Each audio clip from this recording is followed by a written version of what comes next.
Railway ಹಳಿ ಹೋಗಿರುವ ಜಾಗದಲ್ಲಿ ಅದರ ಅಡ್ಡವಾಗಿ ಒಂದು ನಾರ್ಮಲ್ ರಸ್ತೆ ಹೋಗಿರುತ್ತೆ. ಆ ರಸ್ತೆಯಲ್ಲಿ ಬೈಕು ಸೈಕಲ್ ಓಡಾಡ್ತಾ ಇರುತ್ತೆ. ಒಂದು ರೈಲ್ ಬರೋ 5 ನಿಮಿಷ ಮುಂಚೆ ಆ ರೋಡ್ನ ಕ್ಲೋಸ್ ಮಾಡ್ತಾರೆ. ಆದರೆ ಈ ರೂಲ್ಸ್ನ ಬ್ರೇಕ್ ಮಾಡಿ ಕೂಡ ಸೈಕಲ್ ಬೈಕ್ ಸವಾರರು ಅಥವಾ ಪ್ರಾಣಿಗಳು ರೈಲ್ವೆ ಹಳಿಯಲ್ಲಿ ಹೋಗಿ ಅಪಘಾತಕ್ಕೆ ಒಳಗಾಗ್ತವೆ.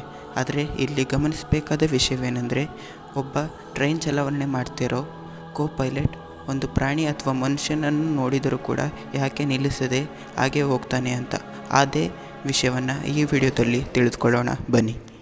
ಒಂದು ರೈಲ್ನ ಚಲಾವಣೆ ಮಾಡ್ತಾ ಇರೋ ಒಬ್ಬ ಕೋ ಪೈಲಟ್ ಮನುಷ್ಯರು ಅಥವಾ ಪ್ರಾಣಿಗಳನ್ನ ನೋಡಿದಾಗ ಎಮರ್ಜೆನ್ಸಿ ಬ್ರೇಕ್ನ ಹಾಕಬೇಕಾಗಿರುತ್ತೆ.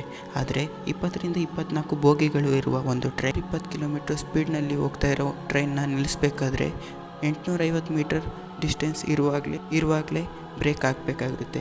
ಇಲ್ಲಾಂದರೆ ಒಂದು ಬೋಗಿಗೆ ಮತ್ತೊಂದು ಬೋಗಿ ಟಚ್ ಆಗಿ ರೈಲ್ವೆ ಹಳಿ ತಪ್ಪಿ ಅಪಘಾತ ಆಗೋ ಸಂದರ್ಭಗಳಿರುತ್ತೆ. ಆದ್ದರಿಂದ ಕೋ ಪೈಲಟ್ ಒಂದು ಪ್ರಾಣ ಉಳಿಸೋಕ್ಕೆ ಹೋಗಿ ಟ್ರೈನಲ್ಲಿರುವ ಎಲ್ಲ ಜನಗಳ ಜೀವಕ್ಕೆ ಅಪಾಯ ಇರುತ್ತದೆ.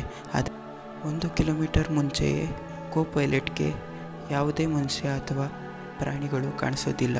ಮತ್ತು ಹತ್ತಿರ ಬಂದಾಗ ಸಮಯ ಮಿಂಚೋಗಿರುತ್ತೆ.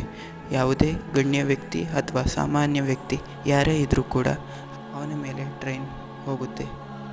ಇದಾಗಿತ್ತು ಯಾಕೆ ಒಂದು ಟ್ರೈನ್ ಮನುಷ್ಯರನ್ನು ಅಥವಾ ಪ್ರಾಣಿಗಳನ್ನು ನೋಡಿದರೂ ಕೂಡ ಹಾಗೆ ಹೋಗುತ್ತೆ ಎಂಬುದರ ಮಾಹಿತಿ. ಧನ್ಯವಾದಗಳು.